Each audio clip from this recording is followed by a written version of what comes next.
Good morning, travelers. It is day 5. We are in San Diego, and this is the view off my balcony.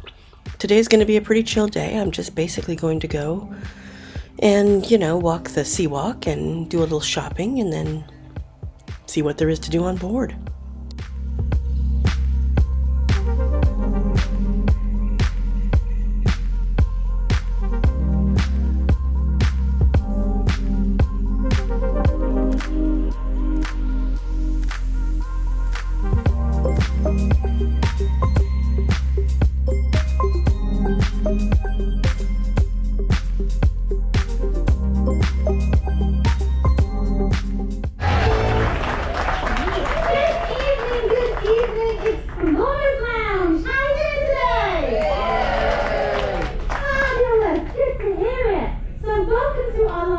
Game show. As you know, my name is Margaret. I'm hosting this evening's event.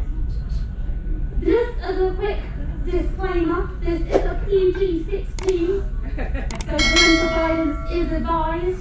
So if you get offended easily, we invite you to enjoy one of our other lounges around the ship. How it's going to work is, on my lovely card here, I have got some words written down.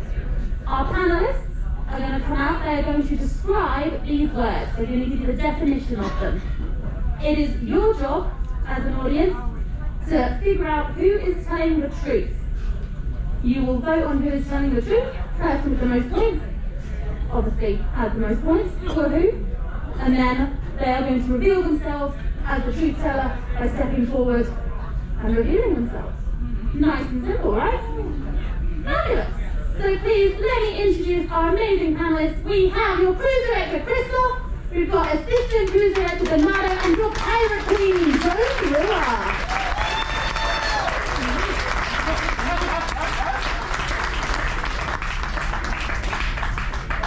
Take your time, it's all good. There we go. So we've got 2 queens and Bernardo.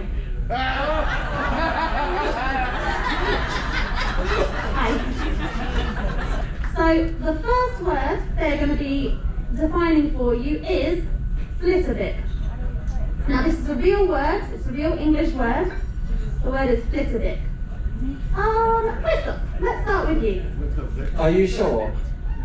Yes. Perfect, alright. Good evening everybody. Hello! Hello! So yes, my name is Christoph and I come all the way from sunny South Africa. And not a liar, I'm telling the truth. And I can tell you that I was a Boy Scout since I was 12 years old.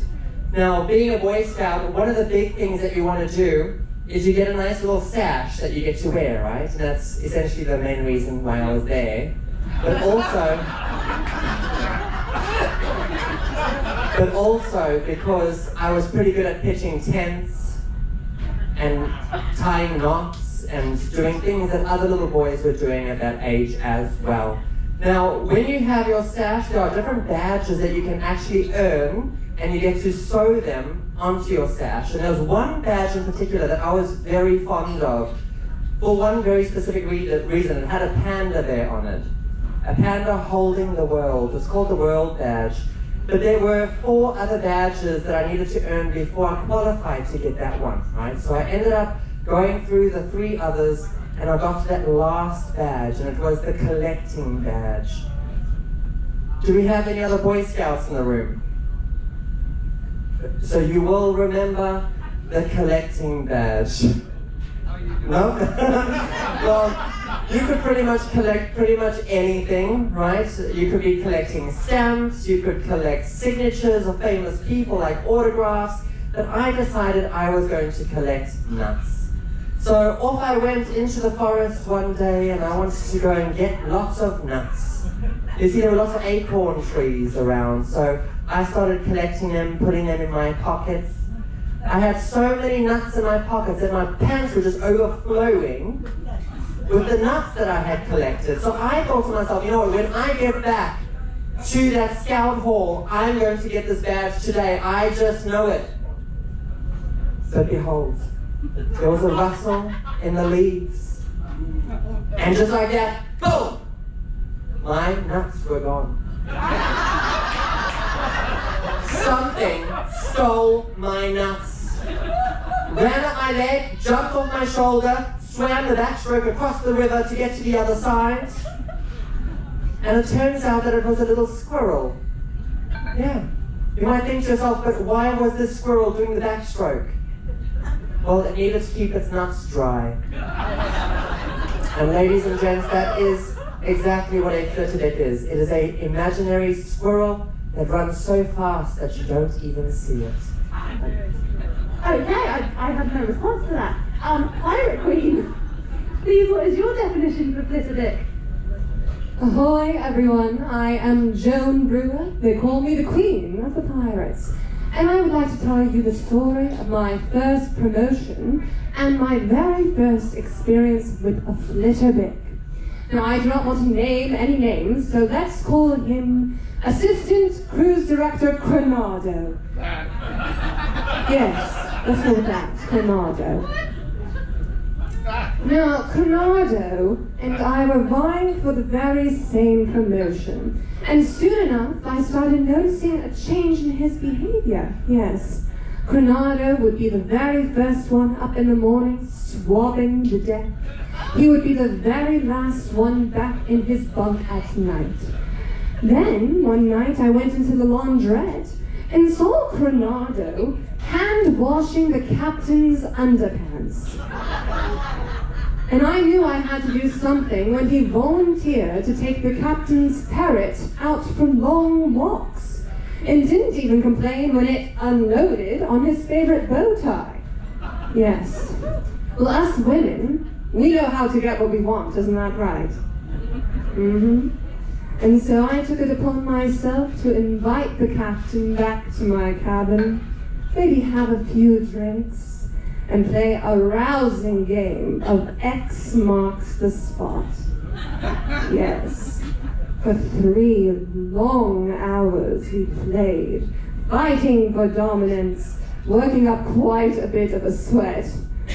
I think you call it tic-tac-toe here in America. Yes, but finally, I bested him and came out on top.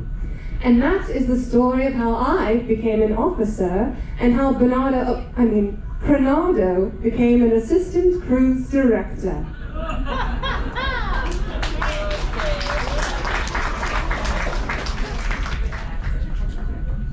Oh, what was the word? Flitterdick. Oh yes, a flitterdick is a kiss-up, a panderer, a suck-up. Flitterdick. And finally, Bernardo, Yeah? please, what is your definition of the word flitterdick? Can you please spell that for me? Of course I can. Flitterbick. Can you use that in a sentence, please? I can indeed. Bernardo, the word you're describing is flitterdick. Fair enough. Hello, everybody. Hola. So, like you know, my name is Bernardo, and I come from the Deep South. Correct, the Deep South. That is Mexico. Woo! And like many Mexicans, I had my first job. I started working in construction because that's where our parents live. They try to show you what the real world is.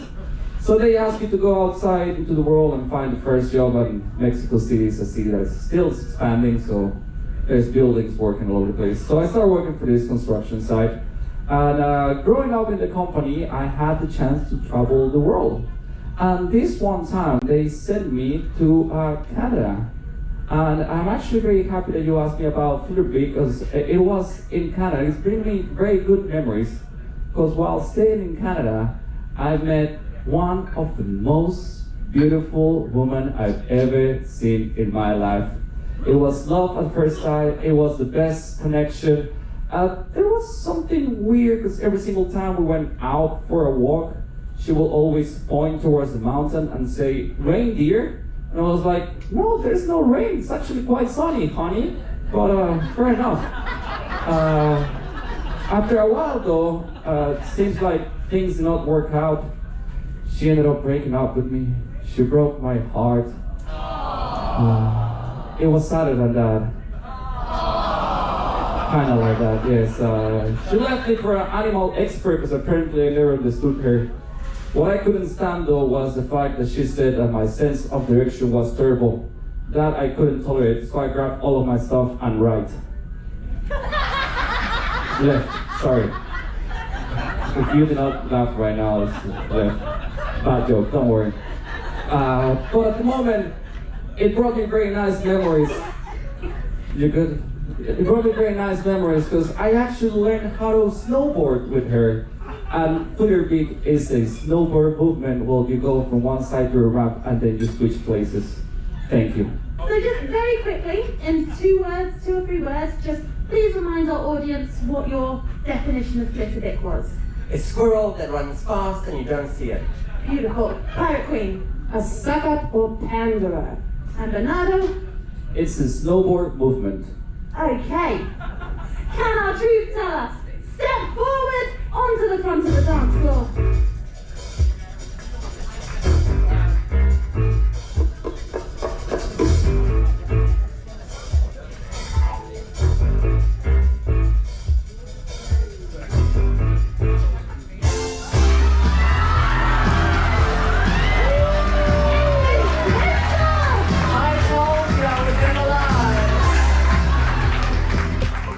Dinner was at Sabatini's, and it was delicious as always.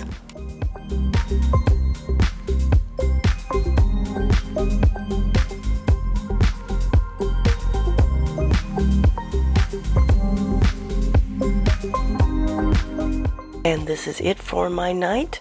Tomorrow is Ensenada, and I'm going to be going into town and just wandering around a bit. Solo Sue signing off.